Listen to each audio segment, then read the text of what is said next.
নমস্কাৰ বন্ধু বান্ধৱীসকল পুনৰ এটা জব আপডেট ভিডিঅ'লৈ আপোনালোক সকলোকে স্বাগতম জনাইছো আজি অসমৰ কেইটামান নতুন প্ৰাইভেট জবৰ আপডেট লৈ আহিছো এই পোষ্টসমূহৰ কাৰণে 8 পাছৰ পৰা গ্ৰেজুৱেট পাছলৈকে যি সকল কেণ্ডিডেট আছে সকলোৱে আবেদন কৰিব পাৰিব পোষ্টসমূহ কৰাৰ বাবদ আপোনালোকক যথেষ্ট পৰিমাণে এটা ভাল স্যালাৰি লগতে বহুতো বেনিফিট দিয়া হ'ব গতিকে ভিডিঅ'টো কোনো স্কিপ নকৰাকৈ শেষলৈকে চাই যাব আজি এক নম্বৰ পোষ্টটো মুকলি কৰা হৈছে নিয়ৰ ট্ৰেডিং কোঅপাৰেটিভ সোসাইটি ফালৰ পৰা এটা প্ৰথম পোষ্টটো মুকলি কৰিছে ৰিলেশনশিপ অফিচাৰৰ বিভাগত লোকেল কেণ্ডিডেট সকলে প্ৰিফাৰেড পাই যাব জব লোকেশন কেটা হৈছে নাৰেংগী বৈশিষ্ট্য চাৰিআলি বৰাগাঁও ফাটাছিল আমবাৰী জাগিৰোড হবগাঁও আৰু ৰহা তো এইকেইটা লোকেশনত এই পোষ্টটো মুকলি কৰা হৈছে জবটো কৰাৰ বাবদ দৰমহা আপোনালোকক দিয়া হ'ব 20ৰ পৰা 30000 টকা প্ৰতি মাহে দৰমহা পাই যাব জবটোৰ কাৰণে শিক্ষাগত অৰ্হতা মিনিমাম হায়াৰ সেকেন্ডাৰী পাছ বিচৰা হৈছে fresher and experience male candidate সকলে আবেদন কৰিব পাৰিব তো যি সকল ফ্ৰেছাৰ কেণ্ডিডেট যি সকলৰ এক্সপেৰিয়েন্স নাই লগতে যি সকলৰ এক্সপেৰিয়েন্স আছে দুই সকলে আবেদন কৰিব পাৰিব অনলি মেল সকলেহে জবটোৰ কাৰণে আবেদন কৰিব বেনিফিট পাই যাব এই জবটো কৰাৰ বাবদ APSC এট্ৰেক্টিভ ইনসেন্টিভ ইয়াৰ লগতে ফিউল এক্সপেন্সেস তো আপোনালোকে যথেষ্ট পৰিমাণে এটা ভাল স্যালাৰি লগতে APSC বেনিফিট পাব আৰু এট্ৰেক্টিভ আপোনালোকক ইনসেন্টিভ দিয়া হ'ব ইয়াৰ লগতে ঘোৰা পকা বাবদ যেটো আপোনালোকৰ গাড়ী তেল খৰচ হ'ব ফিউল এক্সপেন্সেস দিয়া হ'ব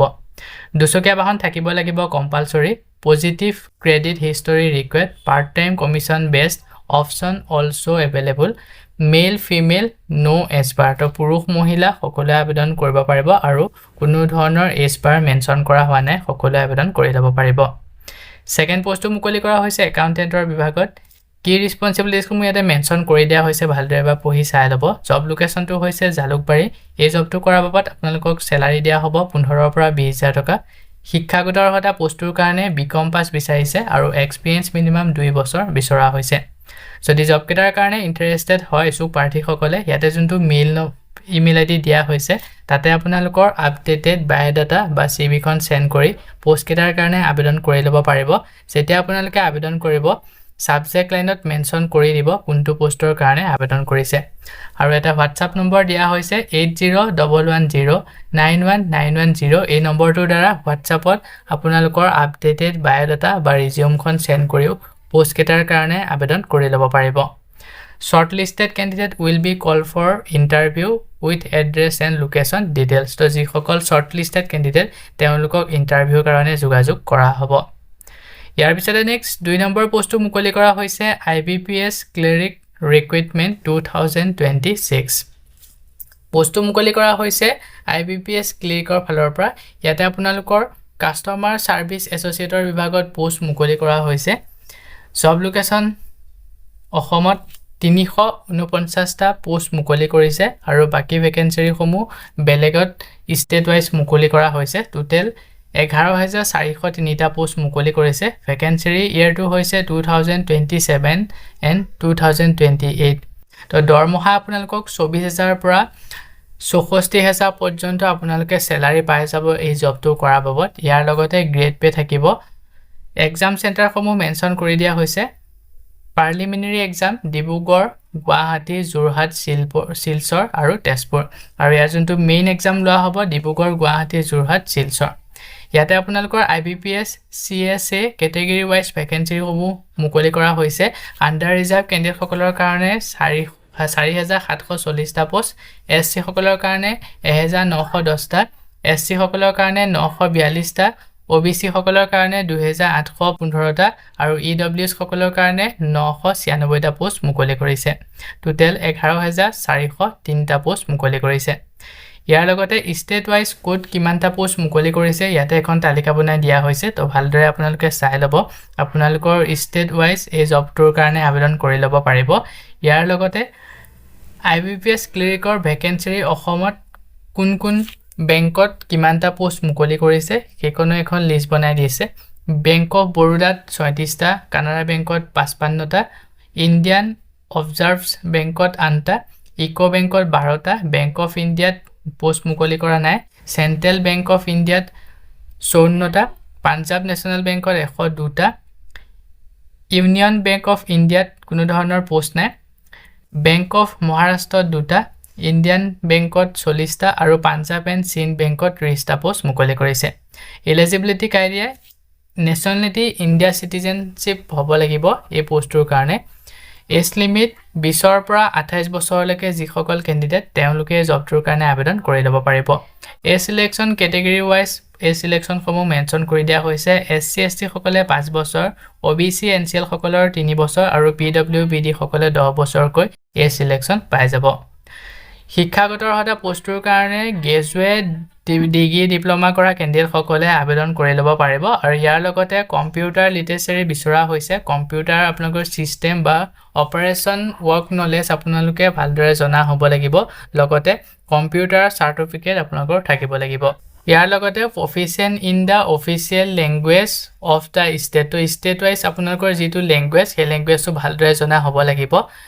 ৰিডিং ৰিটেন স্পিকিং লিখিব পঢ়িব আৰু ক'ব গোটেইকেইটা পাৰিব লাগিব এই জবটো আবেদন কৰাৰ বাবদ আপোনালোকে এটা এপ্লিকেশন ফিজ পে কৰিব লাগিব এছচি এছটি পিডব্লিউবিডি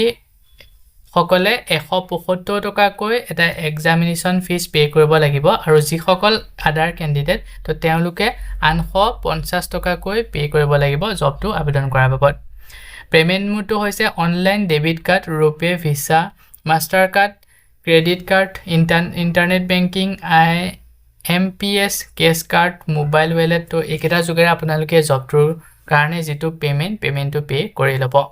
সো বন্ধুবান্ধৱীসকল এইখিনিতে আপোনালোকৰ কাৰণে এটা সৰু ৰিকুৱেষ্ট আপুনি যদি আমাৰ চেনেলত নতুনকৈ আহিছে চেনেলটো সাবস্ক্ৰাইব কৰি ৰাখিবলৈ একেবাৰে নেপাহৰিব আৰু ভিডিওটো যদি চাই ভাল পায় ভিডিওটো লাইক শেয়াৰ কৰি দিব মই আপোনালোকৰ কাৰণে যিসমূহ পোষ্ট লৈ আহো এই পোষ্টসমূহৰ কাৰণে যদি আগ্ৰহী হয় অতি সোনকালে আবেদন কৰি ল'ব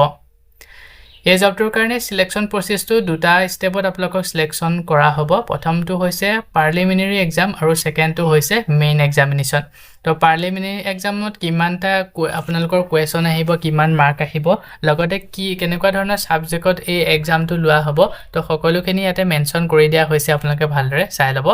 সেকেন্ড যোনটো মেইন এক্সামিনেশন তাতে আপোনালোকৰ কি সাবজেক্টৰ ওপৰত আপোনালোকৰ পৰীক্ষাটো লোৱা হ'ব কিমানটা কোৱেশ্চন থাকিব বা কিমান মাৰ্ক থাকিব তো গুটেখিনি মেনশ্যন কৰি দিয়া হৈছে আপোনালোকে ধুনীয়াকৈ চাই ল'ব জবটোৰ কাৰণে কেনেকৈ আবেদন কৰিব পাৰিব আবেদন কৰিবৰ কাৰণে আপোনালোকে অনলাইন যোগে আবেদন কৰিব লাগিব অনলাইন এপ্লিকেশন ফ্ৰম লিংক ইয়াৰ লগতে official notification all in one guide for parliament main exam তো এই এক্সাম কেটাৰ কাৰণে আপোনালোকে যদি প্ৰিপাৰেচন কৰিব বিচাৰে ইয়াৰ কাৰণে কোনখন কিতাপ পঢ়িব লাগিব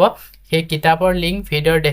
ডেসক্ৰিপচনত দিয়া থাকিব তাতে আপোনালোকে গৈ ডাইৰেক্ট ক্লিক কৰি কিতাপসমূহ আপোনালোকে অনলাইন যোগে অৰ্ডাৰ কৰিব পাৰিব অৰ্ডাৰ কৰি আপোনালোকে এক্সাম কেটাৰ কাৰণে প্ৰিপাৰেচন কৰিব পাৰিব অফিচিয়েল ৱেবসাইটত দিয়া হৈছে আপোনালোকে যদি এই ৱেবসাইটত ভিজিট কৰিব বিচাৰে ভিডিওৰ ডেসক্ৰিপচনত গোটেই লিংকসমূহ পাই যাব তাতে গৈ আপোনালোকে ভিডিও জবটোৰ কাৰণে আবেদন কৰি ল'ব পাৰিব লগতে অফিচিয়েল ৱেবসাইটত ভিজিট কৰিব পাৰিব আৰু বুক কিখনো অৰ্ডাৰ কৰিব পাৰিব স্টাৰ্ট ডেটটো দিয়া হৈছে 1 আগষ্টৰ পৰা ইয়াৰ লাষ্ট ডেট আছে 21 আগষ্টলৈকে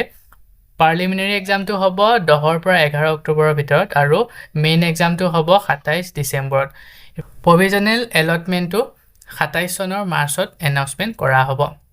জবটোৰ কাৰণে আবেদন কৰিবলৈ আপোনালোকে যেটো অনলাইন এপ্লিকেশন ফ্ৰম লিংক তাতে ক্লিক কৰিব ক্লিক কৰাৰ লগে লগে আপোনালোকৰ সন্মুখত এনেদৰে এটা ইন্টাৰফেস আহিব ইয়াতে আপোনালোকে সাইডতে দেখিব পাৰিছে click here for new registration তো যিসকল নতুন ইউজাৰ তো তেওঁলোকে নিউ ৰেজিষ্ট্ৰেচনত ক্লিক কৰিব ক্লিক কৰাৰ লগে লগে আপোনালোকৰ সন্মুখত নতুন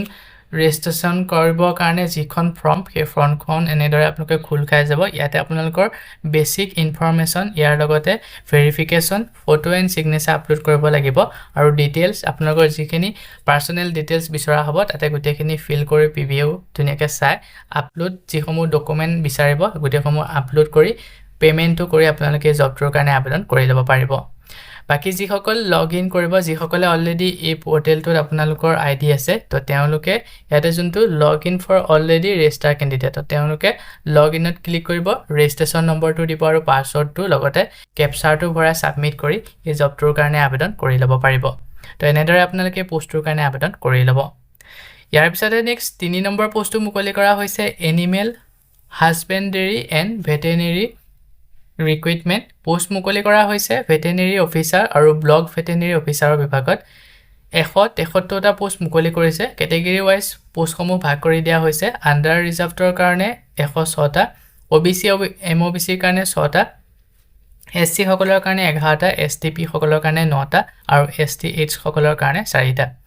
দৰমহা আপোনালোকে এই জবটো কৰাৰ বাবদ 30ৰ পৰা 1,10,000 টকা পৰ্যন্ত স্যালাৰি আপোনালোকক দিয়া হ'ব প্ৰতি মাহে ইয়াৰ লগতে গেট পে পাই যাব 12,700 টকাকৈ ডিপাৰ্টমেন্টটো হৈছে animal husbandry and veterinary department Assam eligibility criteria age limit 21ৰ পৰা 38 বছৰলৈকে বিচৰা হৈছে এজ সিলেকশন পাই যাব কেটেগৰী ওয়াইজ SC সকলে 5 বছৰ ST সকলে 5 বছৰ OBC MOBC সকলৰ কাৰণে 3 বছৰ আৰু PWBD সকলৰ কাৰণে 10 বছৰ শিক্ষাগত অৰ্হতা এই পোষ্টৰ কাৰণে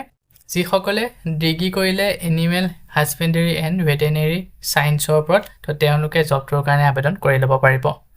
সিটিজেনশিপ অফ ইন্ডিয়া হ'ব লাগিব ৰেসিডেন্সিপ অফ আসামৰ হ'ব লাগিব লগতে PRC থাকিব লাগিব আৰু এমপ্লয়মেন্ট এক্সচেঞ্জ ৰেজিষ্ট্ৰেচন কাৰ্ডখন থাকিব লাগিব এপ্লিকেশন ফিস এই জবটো আবেদন কৰাৰ বাবদ আপোনালোকে এটা এপ্লিকেশন ফিস পে কৰিব লাগিব জেনেৰেল সকলে 297 টকা OBC MOBC সকলৰ কাৰণে 197 SC ST সকলে 47 টকা BPL সকলে 47 আৰু PWBD সকলে 47 টকা তো যি সকল এলিজিবল হয় আবেদন কৰি লব আবেদন আপোনালোকে অনলাইন যোগে কৰিব পাৰিব ইয়াতে online application form link advertisement details link আৰু অফিচিয়েল ওয়েবসাইট লিংক গোটেই তিনিটা লিংক দিয়া হৈছে ভিডিঅ'ৰ ডেসক্ৰিপচনতে পাই যাব আপোনালোকে তাতে গৈ ডাইৰেক্ট ক্লিক কৰি জবটোৰ কাৰণে আবেদন কৰি ল'ব পাৰিব বাকি এডভাৰটাইজমেন্ট ডিটেইলছ আৰু অফিচিয়েল ওয়েবসাইটটো ভিজিট কৰিব পাৰিব স্টাৰ্ট ডেটটো হৈছে 7 আগষ্টৰ পৰা ইয়াৰ এপ্লাই আৰম্ভ হ'ব লাষ্ট ডেট দিয়া হৈছে 6 ছেপ্টেম্বৰ লৈকে আৰু ইয়াৰ যেটো পেমেন্টৰ লাষ্ট ডেট আছে 8 ছেপ্টেম্বৰ লৈকে মানে আপোনালোকে 8 ছেপ্টেম্বৰ লৈকে পেমেন্ট কৰিব পাৰিব যেতিয়া আপোনালোকে অনলাইন এপ্লিকেশন ফৰ্ম লিংকটোত ক্লিক কৰিব ক্লিক কৰাৰ লগে লগে আপোনালোকৰ সন্মুখত এনেদৰে এটা ইন্টাৰফেস আহিব ইয়াতে আপোনালোকে যি সকল নতুন ইউজাৰ নতুনকৈ যি সকলে আবেদন কৰিব তেওঁলোকে সাইডতে যোনটো ৰেজিষ্ট্ৰেচন অপচন আছে ৰেজিষ্টাৰ্ড ক্লিক কৰিব তো ৰেজিষ্টাৰ্ড ক্লিক কৰাৰ লগে লগে আপোনালোকৰ সন্মুখত এনেদৰে খোল খাব ৰেজিষ্টাৰ অপচনটো ফৰ্মখন ইয়াতে আপোনালোকৰ বেসিক ইনফৰমেশন খিনি ফিল কৰি ৰেজিষ্টাৰত ক্লিক কৰি ৰেজিষ্টাৰ কৰি ল'ব তাৰ পিছতে যি সকল অলৰেডি এই পোৰ্টেলটো যি সকলৰ আইডি আছে তো তেওঁলোকে লগইনত ক্লিক কৰিব লগইনত ক্লিক কৰি মোবাইল নম্বৰ বা ইমেইল আইডি যেটো নম্বৰ আপোনালোকে লগইন কৰিছিলে বা ৰেজিষ্টাৰ কৰিছিলে সেই মোবাইল নম্বৰ বা ইমেইল আইডিটো দিব তাৰ পিছতে যেটো পাসওয়াৰ্ড আপোনালোকে ফিল কৰিছিলে সেই পাসওয়াৰ্ডটো দিব আৰু ক্যাপচাৰটো বহাই লগইনত ক্লিক কৰি এই জবটোৰ কাৰণে আবেদন কৰি ল'ব পাৰিব তো এনেদৰে আপোনালোকে 3 নম্বৰ জবটোৰ কাৰণে আবেদন কৰি ল'ব ভিডিঅ'ৰ ডেসক্ৰিপচনত গোটেই লিংকসমূহ পাই যাব তাতে গৈ জব কেটাৰ কাৰণে আবেদন কৰি ল'ব পাৰিব সো বন্ধু বান্ধৱীসকল এই কেটা আছিল আজি আপোনালোকৰ কাৰণে লৈ আহা প্ৰাইভেট জবৰ আপডেট এই চাকৰিসমূহ যদি আপোনালোকৰ কাৰণে উপকাৰী হয় ভিডিঅ'টো লাইক কৰিব আপুনি যদি আমাৰ চেনেলত নতুনকৈ ভিজিট কৰিছে চেনেলটো সাবস্ক্ৰাইব কৰি কাষতে থকা বেল আইকনটো প্ৰেছ কৰি অল কৰি ৰাখিব আমাৰ চেনেলৰ এনে ধৰণৰ আহিবলগীয়া প্ৰাইভেট জব আপডেটৰ নটিফিকেশনসমূহ প্ৰতিদিনে পাই থাকিবৰ কাৰণে আজিলৈ মানে পুনৰ এটা জব আপডেট ভিডিঅ' সৈতে লগ পাম অহাকালিলৈ